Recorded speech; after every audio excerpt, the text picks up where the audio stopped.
ஏசாயா தீர்க்கதரிசியின் புஸ்தகம் 45வது அதிகாரத்திலே 2வது வசனம் எப்படி சொல்லுகிறது? நான் உனக்கு முன்னே போய் கோணலானவைகளை செவ்வையாக்குவேன். ஹல்லேலூயா.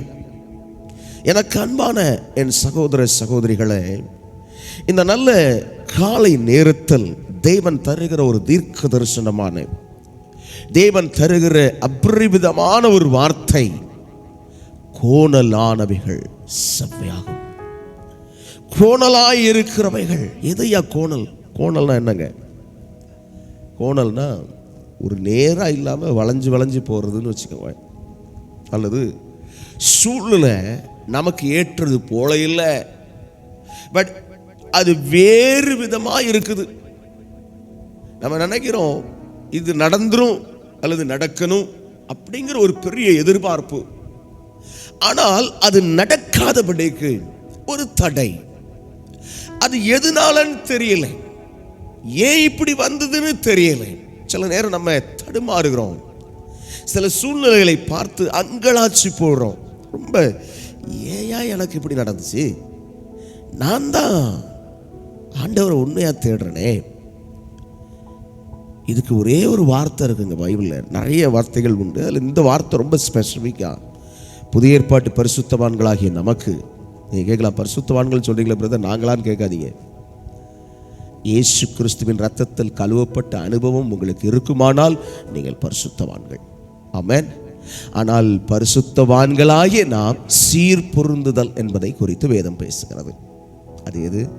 எபேசியரில் நீங்கள் வாசித்து பாருங்கள். எபேசியரில் 4:12 பரிசுத்தவான்கள் சீர்பொருந்தும் பொருட்டு. யார் பரிசுத்தவான்? கிறிஸ்துவின் இரத்தத்தினால் கழுவப்பட்ட ஒவ்வொருவரும் பரிசுத்தவான்கள். அப்போ பரிசுத்தவான்களாக இருந்தாலும் எனக்குள்ள ஒரு சீர்பொருந்துதல் அவசியமாக இருக்கிறது. சீர்பொருந்துதல்னா எனக்குள்ள சில தவறான காரியங்கள் இருக்கிறது, அதை நான் சரிகட்ட வேண்டும்.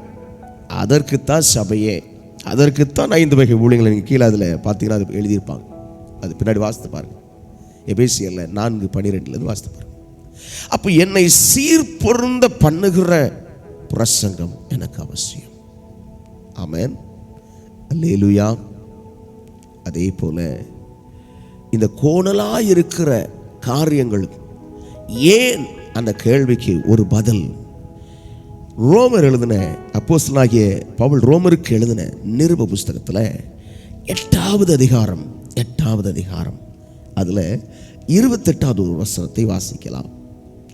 அன்றியும் அவருடைய தீர்மானத்தின்படி அழைக்கப்பட்டவர்களாய் தேவனிடத்தில் அன்பு கூறுகிறவர்களுக்கு சகலமும் நன்மைக்கு ஏதுவாக நடக்கிறது என்று அறிந்திருக்கிறோம். நீங்க அறிஞ்சிருக்கிறீங்களா? பல நேரம் கேள்வி வருது இல்லையா, இது ஏன் எனக்கு ஏன் இப்படி சம்பவிக்குது, எனக்கு மட்டும்தான் இப்படி நடக்குது. சிலருடைய வாழ்க்கையில் ஏற்படுற நிந்தைகளை பார்க்கும்போது, குறிப்பாக அந்த திருமணத்துக்கு முன்பு பிள்ளை இல்லாமல் கஷ்டப்படுறவங்க, சில சூழ்நிலைகள் ரொம்ப நெருக்கடி, சிலர் பேசுகிற பேச்சுகள், அதெல்லாம் பார்த்துட்டு நான் சொல்கிறேன், யோபு 42:2 வாசித்து பாருங்க. அந்த வசனம் சொல்லுது, தேவரீர் நீ சகலத்தையும் செய்ய வல்லவர், நீ செய்ய நினைத்தது தடைபடாது என்று அறிந்திருக்கிறேன். நீங்க எப்போ உங்க காரியத்தை எங்க ஆண்டவர் பார்த்துக்குவார்னு விட்டுறீங்களோ, அப்போ அவர் உங்களுக்கு அதிசயத்தை செய்வார், அவர் உங்களுக்கு ஒரு அற்புதத்தை செய்வார், அவர் உங்களுக்கு விடுதலையை கொடுப்பார். பிள்ளைகள் பிறந்திருக்கிறது, பிள்ளைகள் வளர்க்க முடியல, என் கைகள் பலன் இல்லை. சில வீடுகளில் அடிக்கடி ஏற்படுற சிக்னஸ், அதுக்கு ஒரே ஒரு காரணம் தாங்க இருக்கு, ஒரே ஒரு காரணம் தான். கர்த்தருக்கு உரியவைகளை கர்த்தருக்கு செலுத்துங்கள். அல்லேலூயா. நீங்க கேட்கலாம், பிரதர் அப்படி செய்தால் சரியாயிருமா? செயல்பட்டு பாருங்கள், கர்த்தர் உங்களை ஆசீர்வதிப்பார். பயப்படாதீங்க சில காரியங்களை பார்த்து. எப்பவுமே பயம் என்ன செய்யும் தெரியுமா? அவிசுவாசத்தை கொண்டு வரும். விசுவாசம் இருக்கிற இடத்துல பயம் இருக்காது, பயம் அவிசுவாசத்தை கொண்டு வரும். என் பிரச்சனை இப்படி இப்படி இப்படின்னு ஒன்று நம்ம நினைக்க ஒரு பயத்தின் ஆவி நம்மை பிடிக்கிறத பார்க்க முடியும். இது எப்படி மேற்கொள்றது பிரதர்? ரோமர் 10:10 வாசிச்சு பாருங்க. அது சொல்லுது, வாசிக்கலாமா? நீதி உண்டாக இருதயத்தில் விசுவாசிக்கப்படும், ரட்சிப்பு உண்டாக வாயினாலே அறிக்கை பண்ணப்படும். அல்லேலூயா. நீதி உண்டாக இருதயத்தில் விசுவாசிக்கப்படும். அப்படின்னா என்ன? நம்மை நீதியுள்ளவர்கள் என்று தேவன் ஒத்துக்கொள்ளுகிறதற்கு என் இருதயத்தில் நான் விசுவாசிக்கிறது உண்டாக வேண்டும். ஆனால் நான் விசுவாசித்தால் போதாது, அதை பெற்றுக்கொள்ளுகிறதற்கு அந்த ரட்சிப்பு எனக்கு என் கண்கள் பார்க்க வேண்டும். எப்படி அது? நான் வாயினால் அறிக்கை பண்றது. ஆமென். உங்க பிரச்சனை எதுவாக வேணா இருக்கட்டும், நீங்க வாக்குத்தத்த வசனங்கள் இதுவரைக்கும் கர்த்தர் உங்களுக்கு கொடுத்திருக்கிறார் இல்லையா, அதையெல்லாம் எழுதுங்க ஒரு இதில். அல்லது நீங்க இப்ப வேதத்தை வாசிக்கும் பொழுது சில வசனங்கள் எழுப்பி உங்கள்கிட்ட பேசியிருக்கோம் இல்லையா, தீர்க்க தரிசனமா ஆண்டவர் வந்து ரேமா வார்த்தைகளை நீங்க வாசிக்கும் போது தரார்ல, அதையும் எழுதுங்க. ஊழியர்கள் மூலமா வந்தது எழுதுங்க. எல்லாத்தையும் ஒன்றுவனா அறிக்கை. எஸ், இந்த வசனம் எப்படி சொல்லுகிறது? இந்த வசனத்தின்படி நான் ஆசீர்வதிக்கப்படுவேன். இந்த வசனம் எப்படி சொல்லுகிறது? எப்படி எகிப்தியருக்கு வரப்பண்ணின வியாதிகளில் ஒன்றையும் நான் உனக்கு வரப்பண்ணேன். எஸ் லார்ட், எனக்கு வராது, நான் நம்புறேன் ஆண்டவரே. நீங்க சொல்ற இந்த வாக்குத்தத்தத்தை நம்புறேன் ஆண்டவரே. கன்ஃபெஸ் சொல்லுங்க, அறிக்கை எடுங்க. கர்த்தர் என்ன செய்வார் தெரியுமா? இவைகளெல்லாம் மாற்றுவார். தட் இஸ் அவர் லார்ட். நம்முடைய ஆண்டவர் அப்படிப்பட்டவர். ஏன் தெரியுமா? அவருடைய வசனத்தை மேற்கோள் காட்டும் பொழுது அவருடைய வார்த்தையை அவர் என்ன சொல்றதில்லை, தள்ளி போடுறதில்லை. He provides it. அதை தருகிறார். அந்த வாக்குத்தத்தை என்ன கொடுத்திருக்கிறாரோ, என் இருதயம் அந்த விசுவாசத்தை கட்டமைக்குது பாருங்க. அது என்ன செஞ்சிருது? நான் அறிக்கையிடுறதுனால அது கட்டமைக்கப்படுது. அதை அறிக்கையிட, அதாவது ஒரு நேரம் சொன்னேன், 2 நேரம் சொன்னேன், நடக்கல, அப்படி இல்லை, நடக்கிற வரைக்கும் சொல்லுங்க. ஹல்லேலூயா. உங்களுக்கு ஜாய்ஸ் மேயர்னு ஒரு ஊழியக்காரங்களை பற்றி தெரியுமான்னு தெரியல, ஓரளவுக்கு சிட்டியில் இருக்கிறவங்களுக்கு தெரிஞ்சிருக்கலாம். அவர்கள் வெளி தேசத்தை சேர்ந்தவர்கள். அவர்களுடைய வாழ்க்கையில் அநேக பிரச்சனைகள். அந்த அம்மா என்ன செய்தாங்க தெரியுமா? வாக்குத்தத்த வசனங்கள் பைபிளில் இருக்கிற எல்லாத்தையும் எடுத்தாங்க. ஒவ்வொரு நாளும் அதை அறிக்கிட்டே வந்தாங்க. திரும்ப சொன்னாங்க.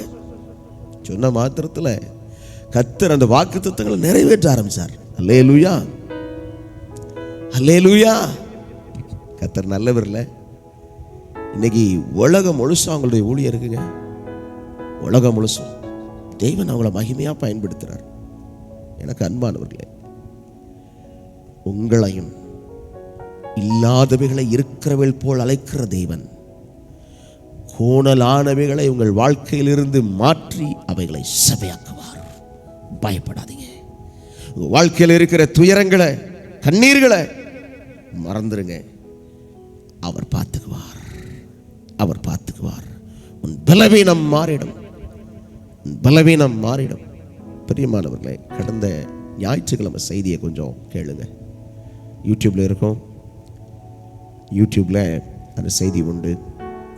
அந்த செய்தியில் பலவீனம் மாறிடும் என்கிற தலைப்பில் சில வார்த்தைகள் பேசப்பட்டது. அதனால் கொஞ்சம் தயவாக இதை கேட்கும்படி அன்போடு உங்களை கேட்கிறேன். கர்த்தர் உங்களை ஆசீர்வதிப்பார். கண்களை மூடி ஜெபிக்கலாமா? மகிமையின் தேவனும் மாறாதவரும் பரிசுத்தத்தில் மகத்துவம் உள்ளவருமாய் இருக்கிறவரே, உமக்கு ஸ்தோத்திரம். நாங்கள் கேட்ட இந்த வார்த்தைகளின்படி என் வாழ்க்கையில் இருக்கிற கோணலானவைகள் சபையாக்கப்படும்.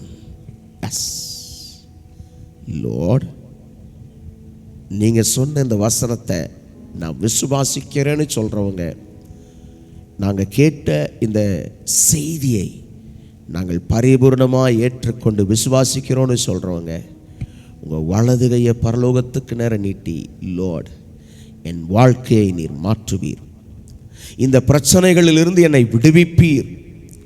என்னுடைய கண்ணீர்களை மாற்றுவீர். என்னுடைய துயரங்களை மாற்றுவீர்.